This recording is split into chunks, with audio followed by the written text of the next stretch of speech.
NH media news కి స్వాగతం. ముందుగా ముఖ్యాంశాలు.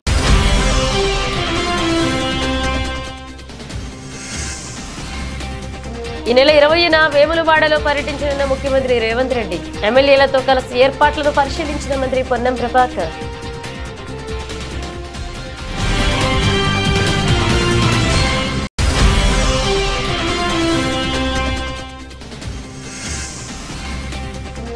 రాజేంద్రనగర్ లో కాంగ్రెస్ పార్టీకి షాక్. బీఆర్ఎస్ లో చేరిన మల్యాద్రి.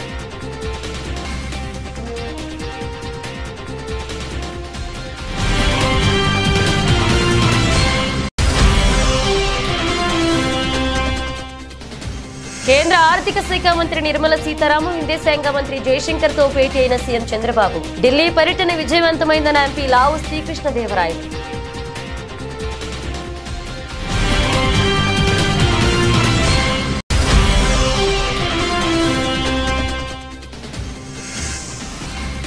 బాసర జ్ఞాన సరస్వతి అమ్మవారిని దర్శించుకున్న మంత్రి పొంగులేటి శ్రీనివాసరెడ్డి. పూర్ణకుంభంతో ఘనంగా స్వాగతం పలికిన ఆలయ అర్చకులు, అధికారులు.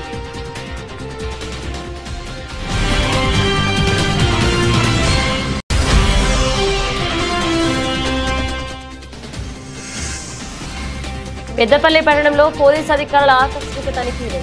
గంజాయి, డ్రగ్స్, మాదక ద్రవ్యాలపై ఆరా తీసిన పోలీసులు.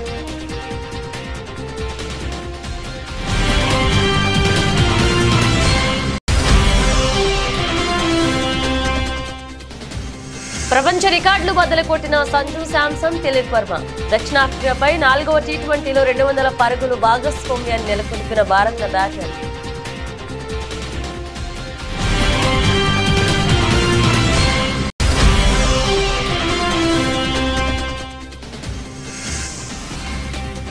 దిద్దుబాటు దిశగా మార్కెట్లు. ఆల్ టైమ్ హై నుంచి 10% పైగా క్షీణించిన దేశీయ ఈక్విటీలు.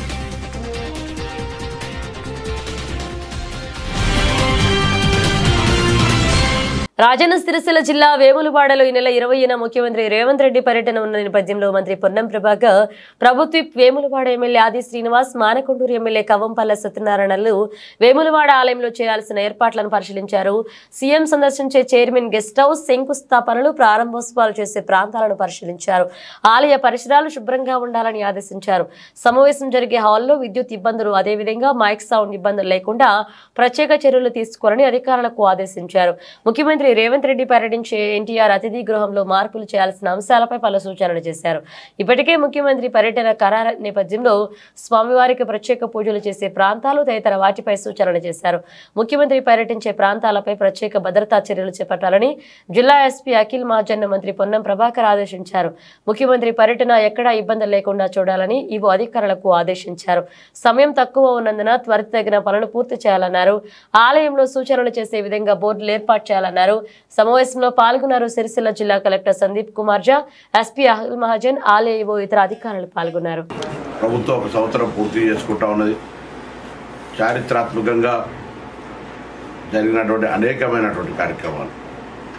తెలంగాణ ఏర్పడ్డ నాడు ధనిక రాష్ట్రంగా ఏర్పడ్డ తెలంగాణ 10 సంవత్సరాల పరిపాలన తర్వాత 7.5 లక్షల కోట్ల అప్పుతోటి ఈరోజు మాకు ప్రజలు అధికారం వచ్చింది. ఈ యొక్క సందర్భంలో ఎటువంటి భూములు అమ్మకుండా, ఏవి కూడా వింత కొత్త కార్యక్రమం చేయకుండా 1వ తారీఖు జీతాలు ఇవ్వడం కావచ్చు, ఇవాళ ఆర్టీసీలో ఉచితంగా మహిళలకు బస్సు సౌకర్యం కలిగజేయడం కావచ్చు, 200 యూనిట్ల ఉచిత విద్యుత్ దాదాపు 70 నుంచి 80% మందికి ప్రజలకు అందుతూ ఉన్నటువంటి 200 యూనిట్ల ఉచిత విద్యుత్ కావచ్చు, 500 గ్యాస్ సిలిండర్ కావచ్చు, 5 లక్షల నుంచి 10 లక్షల రూపాయల ఆరోగ్యశ్రీ కావచ్చు, అన్నిటికంటే ఎక్కువగా రైతు రుణమాఫీ 1 లక్ష రూపాయలు మాఫీ చేయడానికి 5 సంవత్సరాల్లో 5-6 కిస్తులు తీసుకున్నటువంటి పరిస్థితి. అటువంటిది చారిత్రాత్మకంగా 2 లక్షల రూపాయల రుణమాఫీ అయింది. కొంతవరకైనా కుటుంబపరమైనటువంటి గ్రూపింగ్ లేని వాళ్ళ వివరాలు కూడా తీసుకోబడ్డాయి. వాళ్ళందరికీ నెలలోపు క్లియర్ చేయడం జరుగుతుంది. మిగతా 2 లక్షల పై ఉన్నటువంటి వాళ్ళకు సంబంధించి వాస్తవంగా మేము 2 లక్షల లోపల రుణమాఫీ చేస్తామని చెప్పినాం. కానీ పైన వాళ్ళకు సంబంధించిన విషయంలో కూడా ప్రభుత్వం ఆలోచన చేస్తుంది. ఆ పైన డబ్బులు కట్టించి 2 లక్షలు మాఫీ చేయాలని. ఆర్థికపరమైన ఇబ్బందుల వల్ల ఇది జరుగుతుందని ప్రజలు కూడా తెలుసు. తప్పకుండా రైతులకు అండగా నిలబడుతుంది. అదేవిధంగా కొనుగోలుకు సంబంధించిన విషయాల్లో కూడా ఎప్పటికప్పుడు రైస్ మిల్లర్లు కూడా కొంత ఇబ్బందికర పరిస్థితుల్లో ఉన్నప్పుడు కూడా వారి డిఫాల్ట్ లేని వాళ్ళందరికీ కూడా ప్యాడీ ప్రొక్యూర్మెంట్ ఛాన్స్ ఇచ్చి ఈరోజు కొనుగోలు ప్రక్రియ చేస్తూ ఉంది. కానీ కొంతమంది డిఫాల్టర్గా ఇవ్వాలని కూడా 20,000 కోట్లు రైతుల ధాన్యాన్ని కొనుగోలు చేసిన పైసలు ప్రభుత్వం చెల్లించినటువంటి ధాన్యం మిల్లర్ దగ్గర పెట్టుకొని ధాన్యము డబ్బు కట్టకుండా ఉన్నటువంటి సొమ్ము 20,000 కోట్లు. ఆ డిఫాల్టర్లకు ప్రభుత్వం అనేక సందర్భాల్లో సామధాన భేద దండ అన్నట్టుగా అనేక రకాలుగా డబ్బు కట్టమని చెప్తా ఉంది. వారికి ఈసారి రైతుల ధాన్యాన్ని ఇవ్వటం లేదు. వారి వృత్తిపరంగా కూడా ఇబ్బంది వస్తుంది. మీరు రైతుల యొక్క ధాన్యాన్ని కొనుగోలు చేసే ప్రక్రియ. కాంగ్రెస్ ప్రభుత్వం విద్యకు పెద్దపీట వేస్తుందని మంత్రి పొంగులేటి శ్రీనివాసరెడ్డి అన్నారు.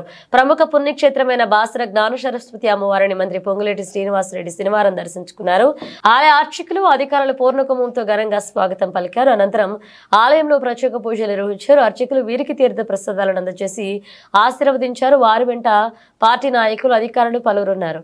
150 కోట్లతో పేద పిల్లలు కూడా ధనికులు పిల్లలు ఎక్కడైతే కార్పొరేట్ ప్రైవేట్ సెక్టార్లో చదువుకుంటారో దానికి దీటుగా గవర్నమెంట్ సెక్టార్లో కూడా కాలేజీలు ఏర్పాటు చేసి వారిని అన్ని వసతులు ఇంటర్నేషనల్ స్టాండర్డ్స్లో అన్ని వసతులు ఏర్పాటు చేసే కార్యక్రమానికి శ్రీకారం చుట్టారు. ఈ బాసర టెంపుల్కి సంబంధించి అంటే సరస్వతి తల్లి అంటే ప్రతి ఇంట్లో ప్రతి బిడ్డకి జ్ఞానోదయం కలిగించే విధంగా ఆ అమ్మవారు దీవెనలు ఆశీస్సులు రాష్ట్ర ప్రజలందరికీ ఉండాలని ఈ గుడికి సంబంధించిన అభివృద్ధికి సంబంధించిన విషయాల గురించి కూడా స్థానిక ప్రముఖులు చాలామంది గత ప్రభుత్వంలో ఏ రకంగా నిర్లక్ష్యానికి గురైందో చెబుతూ ఈ ప్రభుత్వం అన్ని రంగాల ముందుకు తీసుకెళ్లే దాంట్లో ఈ గుడిని కూడా అభివృద్ధి చేయాలని వారు తెలియజేయడం జరిగింది. తప్పకుండా గౌరవ ముఖ్యమంత్రి గారితో ఒకసారి సంప్రదించి భద్రాచలంలో ఏ రకంగా అయితే అభివృద్ధి చేయాలి అని అనుకుంటుందో ఈ ప్రభుత్వం ప్రఖ్యాతి చెందిన ఈ సరస్వతి అమ్మవారి టెంపుల్ ఏదైతే బాసర్లో ఉందో ఈ టెంపుల్ను కూడా అభివృద్ధి చేసే దాంట్లో ఈ ప్రభుత్వం ముందంజలో ఉంటుందని మనస్ఫూర్తిగా తెలియజేసుకుంటూ మరొక్కసారి అమ్మవారి కటాక్ష తెలంగాణ ప్రజలు తెలంగాణ బిడ్డల మీద ఉండి ఆ సరస్వతి తల్లి మంచిగా ఈ బిడ్డల్ని దీవించాలని మనస్ఫూర్తిగా కోరుకుంటున్నాను. తెలంగాణలో కాంగ్రెస్ పార్టీ చతికిల పడిపోతుంది. 6 గ్యారెంటీలను అమలు చేయకపోవడం, ఇచ్చిన హామీలు నెరవేర్చకపోవడంలో కాంగ్రెస్ నాయకులు కార్యకర్తలు ఆ పార్టీ అధినాయకత్వం మీద గుర్రుగా ఉన్నారు. కాంగ్రెస్ పార్టీ మనుగడ కష్టమేనని భావిస్తున్న హస్తం నాయకులు కారెక్కేందుకు సిద్ధమవుతున్నారు. కేసీఆర్ అంటే ఒక వ్యక్తి కాదు, బీఆర్ఎస్ అంటే ఒక సామాన్య శక్తి కాదు అని బీఆర్ఎస్ వర్కింగ్ ప్రెసిడెంట్ కేటీఆర్ పేర్కొన్నారు. ఇవాళ బీఆర్ఎస్ పార్టీకి పల్లెల్లో పట్టణాల్లో లక్షలాది మంది కార్యకర్తలు ఉన్నారని కేటీఆర్ తెలిపారు. రాజేంద్రనగర్ నియోజకవర్గంలోని పలువురు కాంగ్రెస్ నేతలు బీఆర్ఎస్ పార్టీలో చేరిన సందర్భంగా కేటీఆర్ మాట్లాడారు. మనం గెలిపించిన వాళ్ళు అప్పుడప్పుడు మన వాళ్ళు అనుకున్న వాళ్ళు మనం మోసం చేయొచ్చు, వాళ్ళు తప్పు చేయొచ్చు. కానీ ఇందాక తమ్ముడు కార్తీక్ చెప్పినట్టు తప్పకుండా పశ్చాత్తాపపడే రోజు, బాధపడే రోజు. పెద్దలు అప్పుడెప్పుడో చెప్పినట్టు రాజకీయాల్లో హత్యలు ఉండవు, ఆత్మహత్యలు మాత్రమే ఉంటాయి. అందుకే మీరు గెలిపించిన మీ ఎమ్మెల్యే గారు ఆత్మహత్య చేసుకున్నాడు తప్ప మీరు తప్పు చేయలేదు. ఆయన పోయినా ఏమి కాదు పార్టీకి అని చెప్పి ఇవాళ పార్టీని మణికొండలో కావచ్చు, నార్సింగిలో కావచ్చు, బండ్లగూడలో కావచ్చు, శంషాబాద్లో కావచ్చు బ్రహ్మాండంగా కాపాడుకుంటూ ఎక్కడికక్కడ అద్భుతంగా నడుపుతున్న పోరాట పటిమను ప్రదర్శిస్తున్న మా నాయకులు మొత్తానికి హృదయపూర్వకంగా ధన్యవాదాలు. నేను మీతో అక్కడ ఉన్న ఒక మల్లయ్య గారి ఇల్లేమో అల్లకెళ్ళి మురికి నీరు వస్తుంది, బఫర్ జోన్లో ఉన్నది, మూసి చెడిపోతుంది, కాబట్టి మల్లయ్య ఇల్లు కూలగొట్టాలి. మరి నేను అడుగుతా ఉన్నా ముఖ్యమంత్రి, మల్లయ్య ఇల్లు కూలగొడతావు, మరి రేపు బఫర్ జోన్లో నువ్వే ఒక పెద్ద రియల్ ఎస్టేట్ కంపెనీకి వాడికి ఇచ్చి వాడు మాల్ కడతాడు, మల్లయ్య ఇల్లు కూలగొట్టి మాల్ కడతాడు. మల్లయ్య ఇంట్లోకి వెళ్ళేమో మురికి నీరు వస్తుంది, మాల్లోకి వెళ్ళేమో సుగంధం వస్తుందా? మాల్లో కూడా అదే మురికి నీరు కదా వచ్చేది. ఇంకా మల్లయ్య ఇంట్లోకి వెళ్ళి వచ్చిన దానికంటే 1000 రెట్లు ఎక్కువ వస్తుంది. కానీ అది బాగట, ఇది బాగా కాదంట. నేను అందుకే అడుగుతా ఉన్నా, ముఖ్యమంత్రి సమాధానం చెప్పు. బఫర్లో మల్లయ్య ఇల్లు ఉండకూడదు ఎట్లా, మాల్ ఉంటుంది ఎట్లా? సమాధానం చెప్పు. ఎవడి కోసం 1,50,000 కోట్లు పెడతానంటున్నావు? దేనికోసం పెడతానంటున్నావు మాకు అర్థమవుతున్నది. మూసీమే లూటో ఢిల్లీమే బాటో, మూసీలో లూటో ఢిల్లీమే బాటో. ఎందుకు? నీ బాసులు ఢిల్లీలో ఉన్నారు, వాళ్ళ కోపం వస్తే నీ తుమ్మితో ఊడిపోయే ముక్కు నీది, ఎప్పుడు ఊసిపోతుందో తెలియదు.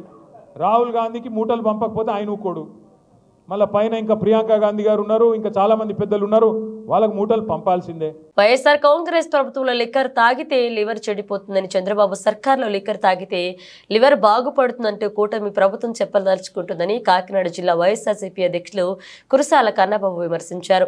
ఇవాళ చంద్రబాబు చేతిలో మళ్లీ మొదట మోసపోయింది మద్యపానం చేసేవారే అని అన్నారు. అవే బ్రాండ్లు, డిస్టరీలు, ధరలు మాత్రం ఎక్కువ అని మండిపడ్డారు. మద్యం షాపుకు వచ్చిన వాళ్ళు కూడా తాము మోసపోయామని గగ్గోలు పెడుతున్నారన్నారు. అసలు చంద్రబాబు చేతిలో మోసపోని వర్గం ఉంటుందా అని ఎద్దేవా చేశారు. ఇది కాకుండా చెప్పాలంటే ఇప్పుడు ప్రస్తుతం చాలా బర్నింగ్ టాపిక్, అందరికి ఇంట్రెస్టింగ్ టాపిక్ లిక్కర్. అది కూడా ఇవాళ ఆయన మాట్లాడాడు లిక్కర్ గురించి. అద్భుతం అంట, అమోఘం అంట. వైఎస్ఆర్ పార్టీ ప్రభుత్వంలో లిక్కర్ తాగితే లివర్ చెడిపోద్ది, చంద్రబాబు నాయుడు గారి సర్కారు ఇచ్చే లిక్కర్ తాగితే లివర్ బాగుపడుద్దని ఆయన చెప్పాలనుకుంటున్నాడేమో. మరి అసలు ఇవాళ అలవాటు ఉన్నవాడిని వెళ్ళి అడిగితే చెప్తారు. మొట్టమొదట మళ్ళీ ఆయన చేతిలో మోసపోయింది మేమేను. డ్రింక్ చేసేవాడిని ఎవడైనా అడిగితే వాళ్ళు చెప్తారు. అవే బ్రాండ్లు, అవే రేట్లు, కొత్తగా కొన్ని యాడ్ చేశారంట. ఆ కొత్తగా యాడ్ చేసిన 99 రూపాయలు లిక్కర్ గురించి ఇందాక మా మిత్రుడు ఎవరో నాకు చెప్తా ఉన్నారు.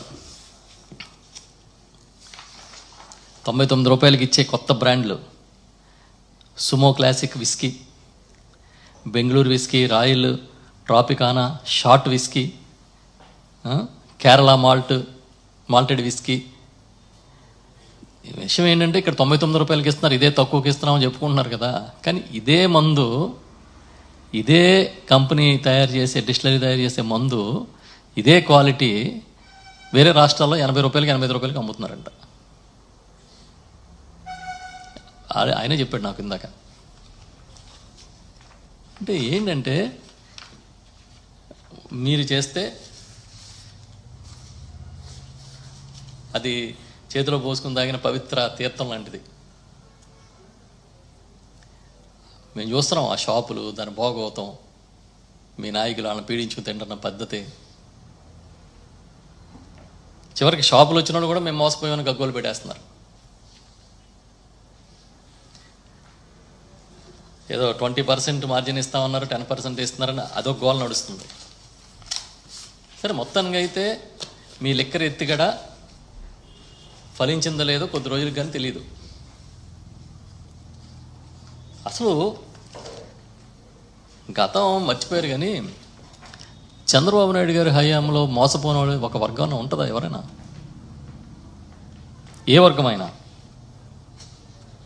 శ్రీకృష్ణుడు భగవద్గీతలో ఒక మాట చెప్పాడు, నీవు చేయాల్సిన పని చేసుకుంటూ పోతే ఫలితం తప్పకుండా వస్తుంది అని మెదక్ ఎంపీ రఘునందన్ రావు అన్నారు. సిద్దిపేట పట్టణంలోని నాజర్పురాలో శ్రీకృష్ణ యాదవ సదర కమిటీ ఆధ్వర్యంలో సదర ఉత్సవాలను ఘనంగా నిర్వహించారు. ఈ సదర ఉత్సవాలలో మెదక్ ఎంపీ రఘునందన్ రావు ముఖ్య అతిథిగా పాల్గొన్నారు. సిద్దిపేట జిల్లా యాదవ సోదరులతో కలిసి సదర ఉత్సవాలను రఘునందన్ రావు ప్రారంభించారు. అనంతరం సదర ఉత్సవాల్లో పాల్గొన్నారు. ఈ సందర్భంగా సదర ఉత్సవాల్లో ఎంపీ రఘునందన్ రావు మాట్లాడుతూ, ఫలితం గురించి ఆలోచించేవాడు యుద్ధం చేయలేడు, యుద్ధం గెలవలేడు, దానికి సజీవ సాక్ష్యం నేనే. మీ అందరి ఆశలతో మెదక్ ఎంపీగా గెలుపొందడం జరిగిందని తెలిపారు. కర్తవ్య బోధనలో శ్రీకృష్ణుని ఆదర్శంగా తీసుకుని యుద్ధం చేయడం జరిగిందన్నారు. సదరు ఉత్సవంలో యాదవులందరూ కలిసి రావడం సంతోషంగా ఉందన్నారు.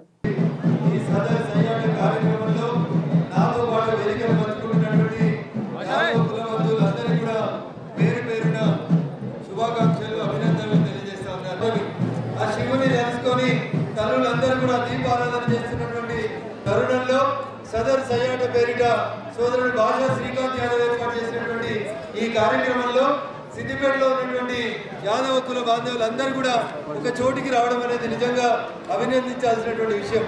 చిన్నారి సోదరిమణులతో, చిన్నారి చెల్లెళ్లతో సహా మొదలుకుంటే అందరూ యువకులు, పెద్దవారు కూడా ఈ కార్యక్రమంలో పాల్గొంచుకుంటూ ఉన్నారు. ప్రపంచానికి మార్గదర్శనమైనటువంటి ఒకే ఒక పుస్తకం భగవద్గీత అని చెప్తారు. ఆ భగవద్గీతలో మనం ఎట్లుండాలి, మన కర్తవ్యం ఏంటి, యుద్ధం చేయాల్సి వచ్చినప్పుడు ఎవరి మీదనైనా ఎట్లా చేయాలి అనే కర్తవ్య బోధన చేసి అర్జునుడిని మహాభారతంలో ముందుండి నడిపించింది ఎవరు? ఎవరే? ఎవరు? శ్రీకృష్ణ భగవానుడు. ఎవరి కులదైవం? మీరందరూ ఇంత అమాయకంగా ఉన్నారని యాదవ్ కుల ప్రాశస్త్యం గురించి సిద్దిపేటలో కూడా ఒకసారి చర్చ పెడదామని చెప్పి మా యాదవ్ బంధువులు అందరూ కూడా కలిసి ఈ రోజు ఈ కార్యక్రమాన్ని ఏర్పాటు చేసిండ్రు.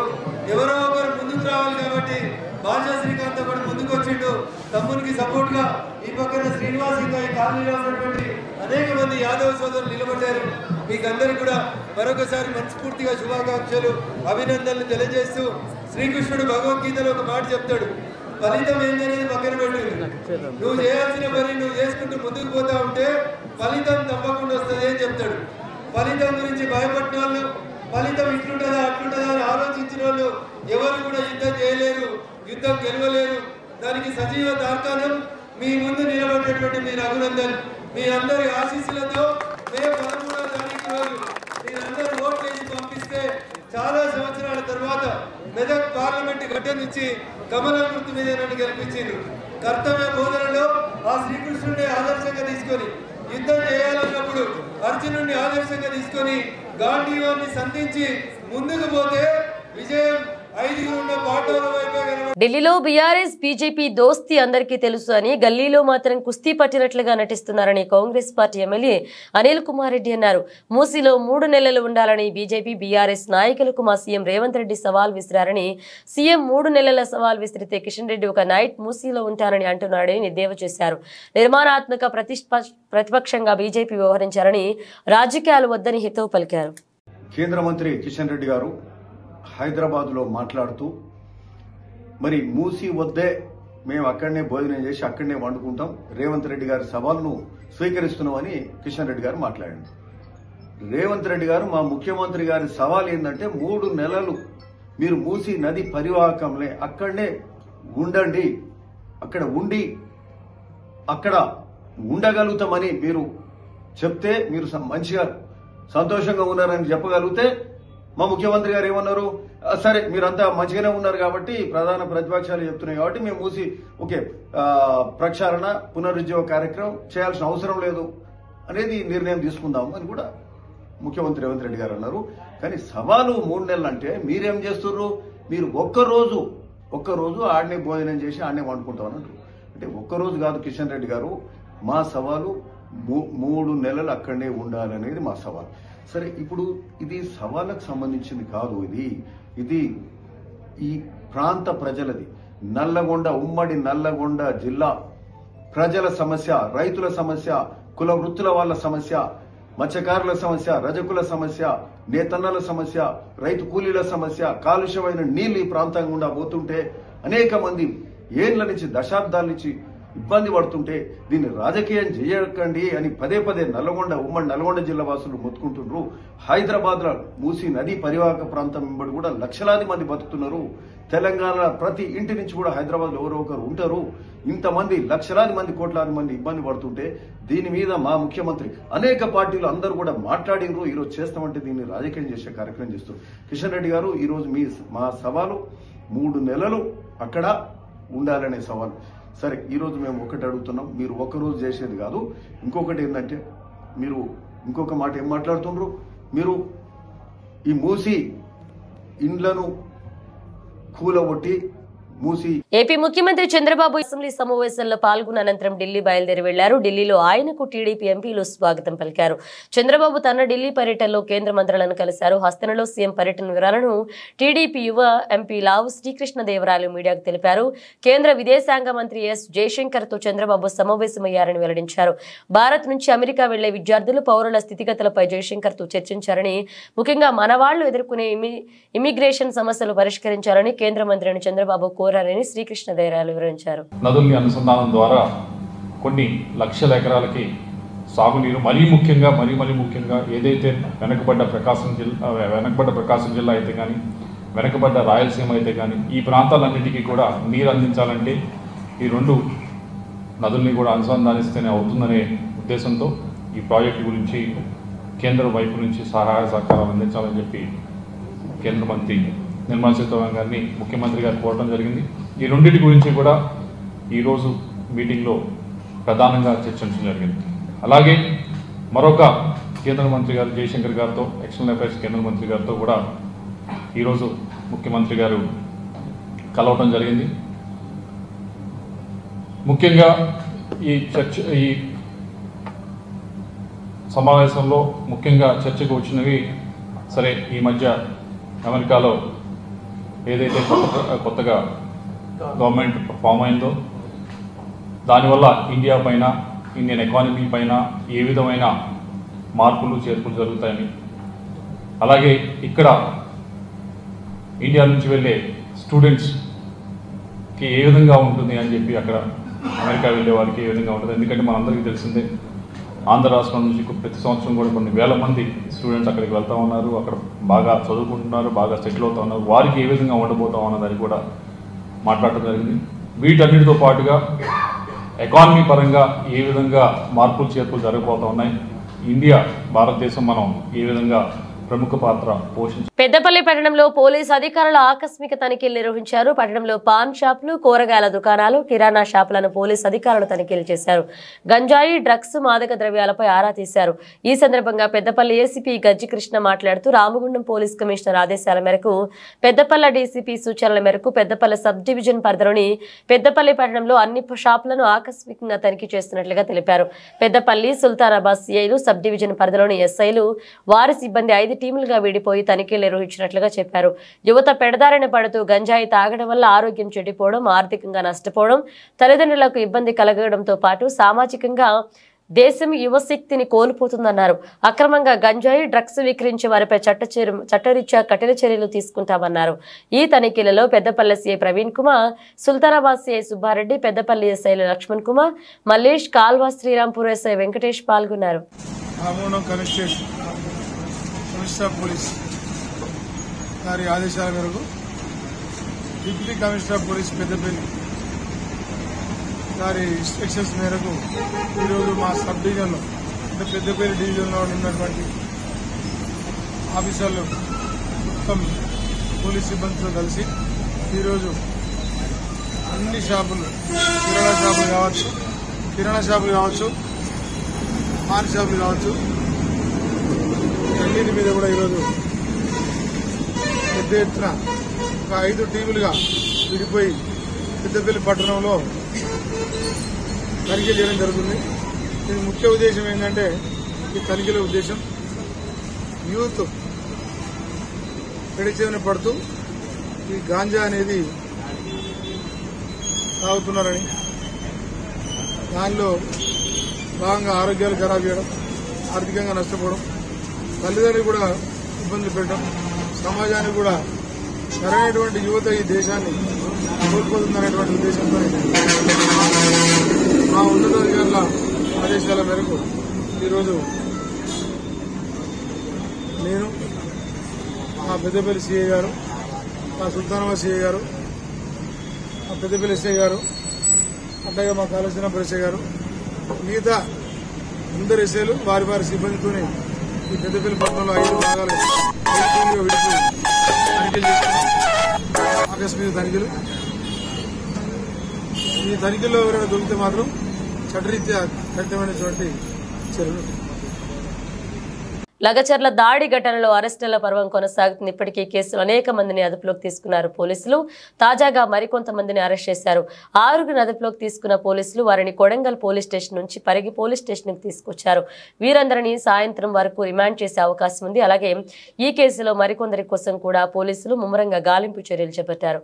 కాగా వికారాబాద్ జిల్లా కొడంగల్ నియోజకవర్గ పరిధిలోని దుద్యాల మండలం లగచర్ల గ్రామంలో ఫార్మా ఇండస్ట్రియల్ కారిడార్ ఏర్పాటుకు భూసేకరణలో భాగంగా ఈ నెల 11న ప్రజాభిప్రాయం తెలుసుకునేందుకు వచ్చిన జిల్లా కలెక్టర్ ప్రతీక్ జైన్, అదనపు collector Lingya Nayak, Tandur sub collector Umashankar Prasad, కడా ప్రత్యేకాధికారి వెంకటరెడ్డి, తహసీల్దార్ విజయ్ కుమార్, వికారాబాద్ డిఎస్పీ శ్రీనివాసరెడ్డిపై రైతులు, గ్రామస్తులు రాళ్లు, కర్రలతో దాడులు చేసిన విషయం తెలిసిందే. ఈ ఘటనకు సీరియస్ గా తీసుకున్నారు పోలీసులు. దాడికి పాల్పడిన వారిని అరెస్ట్ చేస్తున్నారు. సోషల్ మీడియాలో ఫోటోలు, వీడియోల ఆధారంగా నిందితులను గుర్తించారు పోలీసులు. లగచర్ల దాడిలో పోలీసులు మొత్తం 47 మంది నిందితులను గుర్తించగా మాజీ ఎమ్మెల్యే పట్నం నరేందర్ రెడ్డి మరొక 21 మందిని రిమాండ్ చేశారు. జోహెనెస్బర్గ్ వేదికగా భారత్ దక్షిణాఫ్రికా మధ్య శుక్రవారం జరిగిన 4వ టీ20లో టీమిండియా బ్యాటర్లు సంజు శాంసన్, తిలక్ వర్మ సంచలన బ్యాటింగ్ చేసిన విషయం తెలిసిందే. ఇక సిక్సర్ల 4లతో ప్రత్యర్థి బౌలర్లను ఊచుకోత కోసి చెరో సెంచరీ సాధించారు. ఇక శాంసన్ 6 4లు 9 సిక్సర్ల సాయంతో 56 బంతుల్లో 109 పరుగులు సాధించారు. ఇక తెలుగు కుర్రాడు తిలక్ వర్మ 47 బంతుల్లోనే 120 పరుగులు సాధించాడు. తన ఇన్నింగ్స్ లో 9 4లు 10 సిక్సర్లు ఉన్నాయి. కడవరకు నాటౌట్ గా నిలిచిన వీరిద్దరూ రెండవ వికెట్ కు ఏకంగా 200 పరుగులు భారీ భాగస్వామ్యాన్ని నెలకొల్పారు. దీంతో పలు క్రికెట్ రికార్డులు బద్దలయ్యాయి. టీ20 ఫార్మాట్ లో భారత్ తరపున ఏ వికెట్ అయినా ఇదే అత్యధిక భాగస్వామ్యంగా సంజు, తిలక్ వర్మ పార్ట్నర్షిప్ నిలిచింది. అంతేకాదు టీ20లో దక్షిణాఫ్రికాపై ఇదే అతిపెద్ద పార్ట్నర్షిప్ గా రికార్డులోకి ఎక్కింది. ఇక అంతర్జాతీయ టీ20 క్రికెట్ లో రెండవ వికెట్ ఇదే అత్యధిక భాగస్వామ్యంగా ప్రపంచ రికార్డు నమోదైంది. వీరిద్దరూ కలిసి 200 పరుగులు పార్ట్నర్షిప్ ని కేవలం 93 బంతుల్లోనే నెలకొల్పడంతో మరొక విశేషంగా ఉంది. ఒకే టీ20 మ్యాచ్ లో ఇద్దరు భారత బ్యాటర్లు సెంచరీలు సాధించడం కూడా ఇదే తొలిసారి. సంజు శాంసన్ కు టీ20 కెరీర్ లో ఇది 3వ శతకం. ఇదే సిరీస్ తొలి మ్యాచ్ లో కూడా సెంచరీ సాధించాడు. ఇక యువ బ్యాటర్ తిలక్ వర్మ వరుస మ్యాచ్ల్లో సెంచరీలు బాదాడు. 3వ టీ20లో కూడా శతకం బాదిన విషయం తెలిసిందే. ఈ ఏడాది దేశీయ స్టాక్ మార్కెట్లు ఎన్నో కొత్త రికార్డులను నెలకొల్పాయి. అటు బాంబే స్టాక్ ఎక్స్చేంజ్, ఇటు నేషనల్ స్టాక్ ఎక్స్చేంజ్ రెండు ఆల్ టైమ్ హైలతో అదరకొట్టాయి. అయితే ఇప్పుడు ఆ పరిస్థితి కనిపించడం లేదు. గత కొద్ది రోజులుగా సూచీలు వరుస నష్టాలకే పరిమితమవుతున్నాయి. మరి ఈ క్రమంలోనే సెప్టెంబర్లో రికార్డు స్థాయిల నుంచి గమనిస్తే సెన్సెక్స్, నిఫ్టీలు 10% పైగా పడిపోయాయి. మరికొద్ది రోజులు దిద్దుబాటు దిశగానే ఈక్విటీ మార్కెట్లు పయనించనున్న అంచనాలున్నాయి. దేశీయ స్టాక్ మార్కెట్ల నష్టాలకు అనేక కారణాలు కనిపిస్తున్నాయి. వాటిలో చైనా ఉద్దీపనలలో విదేశీ సంస్థాగత పదుపరులు భారతీయ మార్కెట్ నుంచి తమ పెట్టుబడులను వెనక్కి తీసుకుపోతుండడం కూడా ఉంది. ఈ నెలలోనే 94,000 కోట్లు తరలిపోయాయి. అలాగే ఈ ఆర్థిక సంవత్సరం రెండో త్రైమాసికానికి ఆయా సంస్థలు ప్రకటిస్తున్న నిరాశజనక ఆర్థిక ఫలితాల కారణమే. అంతేకాక మదుపరుల లాభాల స్వీకరణ, అమెరికా బాండ్ ఈల్డ్స్ పెరగడం, అలాగే డాలర్ ఇండెక్స్ పరుగులు పెడుతుండడం కూడా ఉన్నాయి. సెప్టెంబర్ 27న సెన్సెక్స్ ఆల్ టైమ్ హై నుంచి 85,978.25 పాయింట్లను చేరింది. ఇది తొలిసారి. నిఫ్టీ కూడా 26,277.35 పాయింట్లను తాకింది. అయితే అక్టోబర్ నుంచి మార్కెట్లోనే బేరిష్ ట్రెండ్ మొదలైంది. ఈ క్రమంలోనే ఆల్ టైమ్ హై నుంచి చూస్తే ప్రస్తుతం సెన్సెక్స్ 8,397.94 పాయింట్లు లేదా 9.76% కోల్పోయింది. నిఫ్టీ సైతం 2,744.65 పాయింట్ల లేదా 10.44% పడిపోయింది. బులెటిన్ ముగించే ముందు హెడ్లైన్స్ మరోసారి.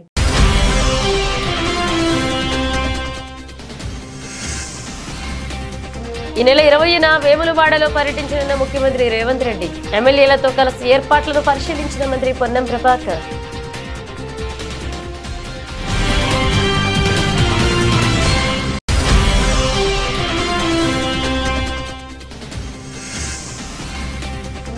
రాజేంద్రనగర్ లో కాంగ్రెస్ పార్టీకి షాక్. బీఆర్ఎస్ లో చేరిన మల్యాద్రి.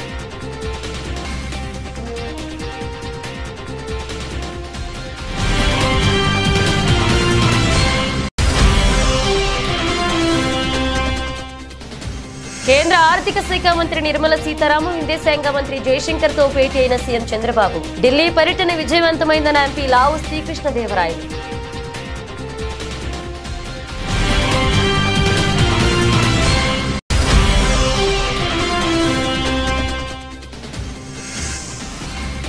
బాసర జ్ఞాన సరస్వతి అమ్మవారిని దర్శించుకున్న మంత్రి పొంగులేటి శ్రీనివాసరెడ్డి. పూర్ణకుంభంతో ఘనంగా స్వాగతం పలికిన ఆలయ అర్చకులు, అధికారులు.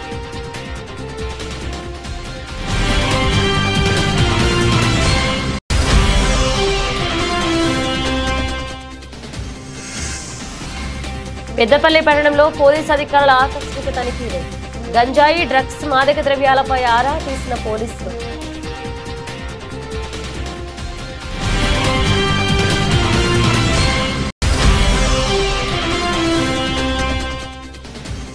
ప్రపంచ రికార్డులు బద్దలు కొట్టిన సంజు శాంసన్, తిలక్ వర్మ. దక్షిణాఫ్రికాపై 4వ టీ20లో 200 పరుగులు భాగస్వామ్యాన్ని నెలకొల్పిన భారత బ్యాటర్.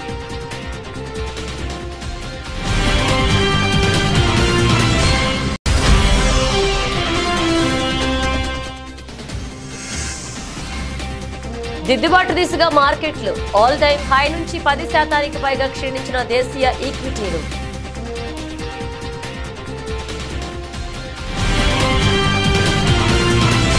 ఇవి బులెటిన్ అప్డేట్స్. మన అప్డేట్స్ తో మళ్ళీ కలుద్దాం.